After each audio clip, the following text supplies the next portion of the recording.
Hi friends, అందరికీ నమస్కారం. Welcome to Sudha wonders. Friends, ఈరోజు మన వీడియోలో చికెన్ గ్రేవీ కర్రీ ఎలా చేయాలో మీకు చూపిస్తున్నాను ఫ్రెండ్స్. ఈ కర్రీ అన్నంలోకైనా, చపాతీలోకైనా, పరోటాలోకైనా చాలా బాగుంటుంది ఫ్రెండ్స్. ఎలా తయారు చేసుకోవాలో తయారు చేసే విధానాన్ని ఒకసారి చూడండి ఫ్రెండ్స్. ఉల్లిపాయలు, పచ్చిమిర్చి చక్కగా చిన్న చిన్న ముక్కలుగా 2 ఉల్లిపాయలు, 4 పచ్చిమిర్చి కట్ చేసుకుని పక్కన పెట్టుకోవాలి ఫ్రెండ్స్. టమాటాలు కూడా ఈ గ్రేవీకి సరిపోను, నేను కేజీ చికెన్ తీసుకున్నాను, దానిలోకి 2 టమాటాలు సరిపోతాయి. 2 టమాటాలు కట్ చేసుకుని ఈ మొత్తం ముక్కలను పక్కన పెట్టుకోవాలి. ఈ లోపల పొయ్యి మీద బాండీ పెట్టుకుని దాంట్లోకి మనకు సరిపడినంత ఆయిల్ వేసుకోవాలి ఫ్రెండ్స్. ఆయిల్‌లో మన కర్రీకి గ్రేవీ కోసం సరిపడినంత జీడిపప్పు. నేనైతే కేజీ చికెన్‌కి ఒక 50 గ్రాముల జీడిపప్పు తీసుకున్నాను ఫ్రెండ్స్. 50 గ్రాముల జీడిపప్పు వేసుకొని అయి కొంచెం రెడ్ కలర్ వచ్చే వరకు వేయించుకోవాలి. తర్వాత మనం టమాటా ముక్కలు, ఉల్లిపాయ ముక్కలు, పచ్చిమిర్చి కోసి పెట్టుకున్నాం గదా! అవన్నీ బాండీలో ఏసుకొని కొంచెం మగ్గే వరకు మూత పెట్టుకొని పక్కన పెట్టుకోవాలి.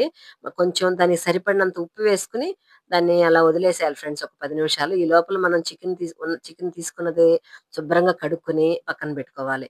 మనం ఏగే ముక్కల్లో కొంచెం కొత్తిమీర ఏసుకుంటే చాలా బాగుంటది ఫ్రెండ్స్ గ్రేవీలోకి. కొత్తిమీర కూడా ఏసి ఒక 5 నిమిషాలు అలా వదిలేసిన తర్వాత అది ఏగిపోయిద్ది ఫ్రెండ్స్. ఆయిల్ బయటకొచ్చేసిద్ది. అప్పుడు ఆ ముక్కలన్నీ తీసుకొని పక్కన పెట్టుకొని మిక్సీ జార్‌లో చల్లారిన తర్వాతే మిక్సీ వేసుకోవాలి ఫ్రెండ్స్.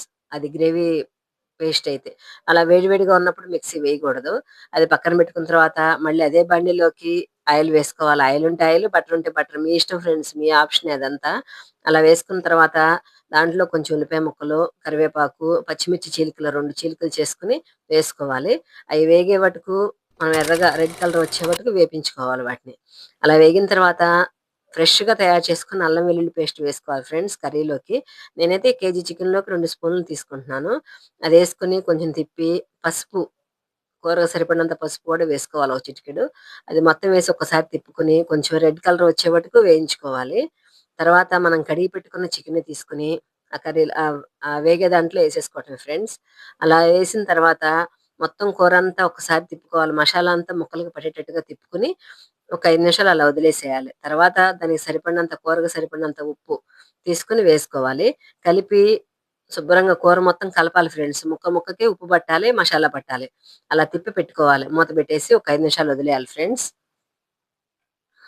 అలా వదిలేసిన తర్వాత ఒక 5 నిమిషాలకి కూరలోంచి వాటర్ బయటకొచ్చేస్తాయి ఫ్రెండ్స్. ఆ వాటర్ వచ్చేటప్పుడు మళ్ళీ కొంచెం సేపు మళ్ళీ ఒకసారి తిప్పి ఉప్పు సరిపోయిందో లేదో చూసుకొని మళ్ళీ కొంచెం ఉప్పు అడ్జస్ట్ చేసుకొని మూత పెట్టుకొని పక్కన పెట్టుకోవాలి. ఈ లోపల మనం మనం వేపించి పెట్టుకున్న ముక్కలున్నాయిగా ఫ్రెండ్స్, అయి తీసుకొని మిక్సీ పట్టుకోవాలి. గ్రేవీ దాంట్లోకి వాటర్ గాని అయ్యేం అక్కర్లేదు ఫ్రెండ్స్. మనం మగ్గబెట్టిన ఆయిల్‌తోనే అది పేస్ట్ చేసుకోవచ్చు ఫ్రెండ్స్. అలా పేస్ట్ చేసుకొని పక్కన పెట్టుకోవాలి. తర్వాత మనం కూర మూత తీసి దానిలోకి కావాల్సినంత కారం వేసుకోవాలి. ఎంత కారం అయితే మీరు తినగలరో అంత కారం వేసుకోండి ఫ్రెండ్స్. నేనైతే 2 స్పూన్లు కారం వేసుకున్నాను ఆ కూరలోకి. అది తిప్పుకొని ఒక 5 నిమిషాలు అలా వదిలేసిన తర్వాత మనం తయారు చేసి పెట్టుకున్న గ్రేవీని కూడా కూరలో వేసుకోవాలి. వేసుకొని ముక్కలన్నిటికి పట్టేటట్టుగా మనం మొత్తం తిప్పుకోవాలి ఫ్రెండ్స్. ఒక 5 నిమిషాలు తిప్పి అలా మూత పెట్టి పక్కన వదిలేసేయాలి.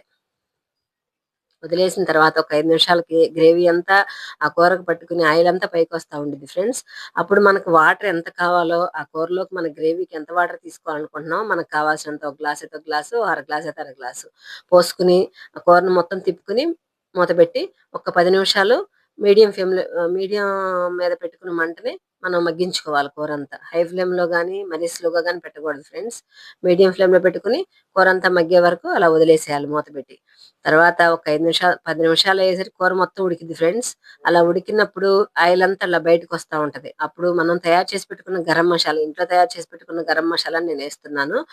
ఆ గరం మసాలా గూడా దానికి సరిపోయినంత 2 టీ స్పూన్లు ఏసుకుంటున్నాను ఫ్రెండ్స్. అలా వేసుకొని మనం కొత్తిమీర కూడా ఏసుకొని పైన ఒక 5 నిమిషాలు అలా వదిలేస్తే కూర రెడీ ఫ్రెండ్స్. ఈ కూర గాని మీకు నచ్చినట్లయితే లైక్ చేయండి, సబ్స్క్రైబ్ చేయండి. మరి ఒక వీడియోతో మళ్ళీ కలుద్దాం. మన ఛానెల్‌ని సబ్స్క్రైబ్ చేసుకోండి ఫ్రెండ్స్.